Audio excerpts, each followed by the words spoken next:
പ്രതീക്ഷയോടെ റഹീം. ഇന്ന് നിർണായക ദിനം. സൗദി ജയിലിൽ കഴിയുന്ന കോഴിക്കോട് സ്വദേശിയായ അബ്ദുറഹീമിന് ഇന്ന് നിർണായക ദിനം. മോചന ഉത്തരവ് സംബന്ധിച്ച് നിർണായക തീരുമാനം ഇന്ന് റിയാദ് കോടതിയിൽ നിന്നുണ്ടായേക്കും. മോചന ഉത്തരവുണ്ടായാൽ 1 മാസത്തിനകം റഹീമിന് പുറത്തെത്താൻ കഴിയുമെന്നാണ് നിയമസഹായ സമിതിയുടെ കണക്കുകൂട്ടൽ. അതേസമയം പ്രോസിക്യൂഷൻ നിലപാടും ഇന്ന് നിർണായകമാണ്. പബ്ലിക് റൈറ്റ്സ് പ്രകാരമുള്ള നിയമ നടപടിക്രമങ്ങളുടെ വിധിയിൽ പ്രോസിക്യൂഷൻ നിലപാട് നിർണായകമാണ്.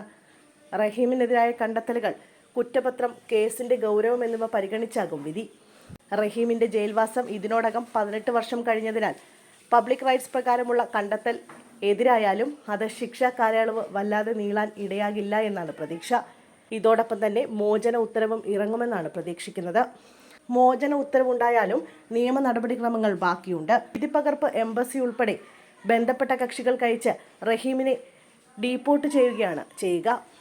ഇത് 1 മാസം വരെയെങ്കിലും എടുത്തേക്കാമെന്നാണ് കണക്കാക്കുന്നത്. റഹീമിനൊപ്പം മറ്റൊരു കൂട്ടുപ്രതി ഉണ്ടായിരുന്നു.